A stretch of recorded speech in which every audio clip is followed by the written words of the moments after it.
नमस्ते साथियों, कुंभ राशि के जातकों का हार्दिक स्वागत है।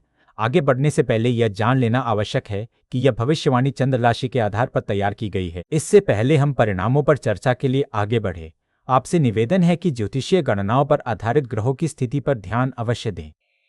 सभी ग्रहों की स्थिति क्रमबद्ध तरीके से बाईं तरफ प्रसारित की गई है, जिसमें इनका प्रभाव और गोचर की जानकारी सम्मिलित है। दोस्तों, ये वीडियो अंत तक जरूर देखें, जहां हम जानेंगे इस हफ्ते आपको क्या उपाय करने हैं। अब आगे बढ़ते हैं और देखते हैं कि ये ग्रह आपके विभिन्न भावों को कैसे प्रभावित कर रहे हैं। शुरुआत करते हैं पहले भाव से। पहले भाव की बात करें तो स्वास्थ्य पर मिश्रित प्रभाव दिख रहा है। शिक्षा और बच्चों से जुड़े मामलों का असर आपके स्वास्थ्य पर पड़ सकता है। आपकी समझदारी और ज्ञान का इस्तेमाल करने के बावजूद कभी कभी स्पष्टता की कमी के कारण परेशानी हो सकती है। व्यक्तित्व भी प्रभावित होगा, खासकर जब आप अपनी ताकत और नेतृत्व दिखाने की कोशिश करेंगे। चलिए देखते हैं आपकी वित्तीय स्थिति पर ग्रहों का प्रभाव।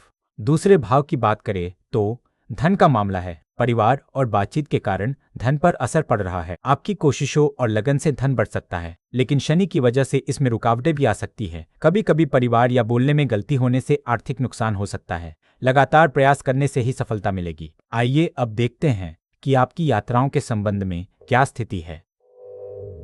तीसरे भाव की बात करें तो यात्राओं में रुकावटें आ सकती हैं। खर्चों का दबाव रहेगा और इससे यात्राएं रद्द भी हो सकती है। साहस या फिर नई शुरुआत करने की इच्छा शक्ति कमजोर पड़ने से मन अशांत होगा। एकाकीपन महसूस होने से भी यात्रा योजनाओं पर असर पड़ेगा। आध्यात्मिक कार्यों में रुचि बढ़ने के कारण भी यात्राएं टल सकती हैं। साथियों, आइए आपकी घर संपत्ति के विषय में चर्चा करते हैं चौथे भाव से। चौथे भाव की बात करें तो प्रॉपर्टी में हल्की अच्छी चीजें होंगी। ये प्रॉपर्टी आपके धन और परिवार से जुड़ी हुई है। आपकी मेहनत करने की आदत का असर इन चीजों पर पड़ेगा। शनि के प्रभाव से प्रॉपर्टी को लेकर लगातार प्रयास करते रहना जरूरी होगा, ताकि आपको अच्छे नतीजे मिल सकें। परिवार और धन दोनों से जुड़े फैसलों में सावधानी बरतनी चाहिए। शिक्षा व प्रेम संबंधों के लिए चलते हैं पांचवें भाव की तरफ। पांचवें भाव की बात करें तो पढ़ाई लिखाई पर बुरा असर पड़ रहा है। स्वास्थ्य ठीक न रहने से पढ़ाई में मन नहीं लगेगा और स्पष्टता की कमी के कारण समझने में भी दिक्कत आएगी। बच्चों का ध्यान पढ़ाई में कम होगा क्योंकि ज्ञान और समझ की कमी रहेगी। व्यक्तित्व कमजोर होने से भी पढ़ाई प्रभावित होगी। ऊर्जा कम होने से भी पढ़ाई में रुचि कम हो सकती है। चलते हैं छठे भाव की ओर, जो आपके शत्रुओं के बारे में बताता है। छठे भाव की बात करें तो कर्ज पर बुरा असर दिख रहा है।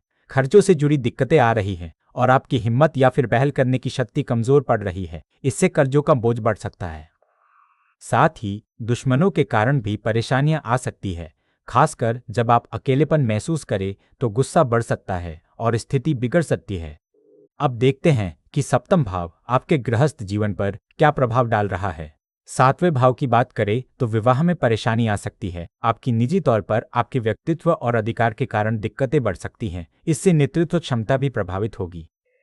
स्वास्थ्य कमजोर होने से व्यापारिक रिश्ते भी बिगड़ सकते हैं। खर्चों का दबाव बढ़ने से कानूनी मामलों में भी संघर्ष देखने को मिल सकता है। आइए अब आठवें भाव से आपकी वित्तीय स्थितियों पर ध्यान देते हैं। आठवें भाव की बात करें तो अचानक होने वाली घटनाओं और रहस्यमयी बातों पर असर पड़ रहा है। यह प्रभाव थोड़ा कम है, लेकिन फिर भी दिख रहा है।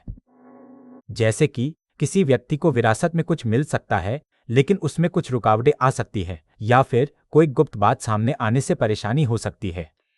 कुल मिलाकर ये चीजें थोड़ी चुनौतीपूर्ण हो सकती है, लेकिन इनसे पूरी तरह बचना मुश्किल है। चलिए देखते हैं आपका नवा भाव आपके भाग्य के बारे में क्या कहता है। नौवें भाव की बात करें तो आपके भाग्य पर असर पड़ रहा है। पढ़ाई लिखाई के कारण आपकी समझदारी और जानकारी का प्रभाव पड़ता है। गुरु ग्रह के प्रभाव से ये स्थिति बन रही है।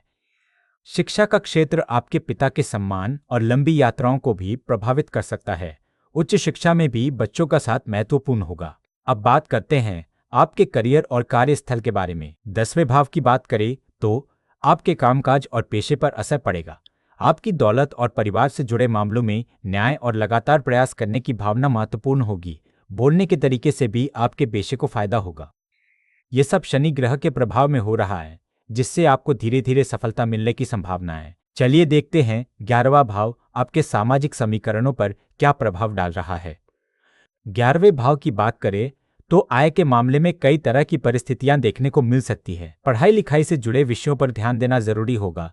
क्योंकि ये आपकी आय को प्रभावित कर सकते हैं। ज्ञान और समझदारी का इस्तेमाल करने से आय में स्थिरता आ सकती है। परिवार और बातचीत से जुड़ी चीजों का भी असर आय पर पड़ेगा। देखते हैं 12वां भाव आपकी नींद और खर्चों के बारे में क्या बताता है। 12वें भाव की बात करें तो खर्चों पर असर पड़ रहा है। पढ़ाई लिखाई से जुड़े मामलों में समझदारी और जानकारी का इस्तेमाल करने की जरूरत होगी। एकांत में रहने से भी परेशानी आ सकती है। आध्यात्मिक जीवन में भी उतार चढ़ाव देखने को मिल सकते हैं, खासकर जब बच्चे या प्रेम प्रसंग जैसी चीजें सामने आएंगी। अचानक होने वाले खर्चों से भी मन अशांत हो सकता है। सूर्य के नकारात्मक प्रभाव को कम करने के लिए आदित्य हृदय मंत्र का जप करें और रविवार को गरीबों को दान दें। मंगल ग्रह की प्रबल नकारात्मकता को शांत करने के लिए हनुमान चालीसा पढ़ें और लाल मसूर की दाल दान करें। केतु ग्रह की प्रबल नकारात्मकता को कम करने के लिए केतु बीज मंत्र का जाप करें और ब्राह्मणों को भोजन कराएं। साथियों, आपका दिल से धन्यवाद कि आपने हमारे इस वीडियो को अंत तक देखा। कृपया अपने कीमती सुझाव और प्रतिक्रिया जरूर दें। लाइक और सब्सक्राइब करना ना भूलें।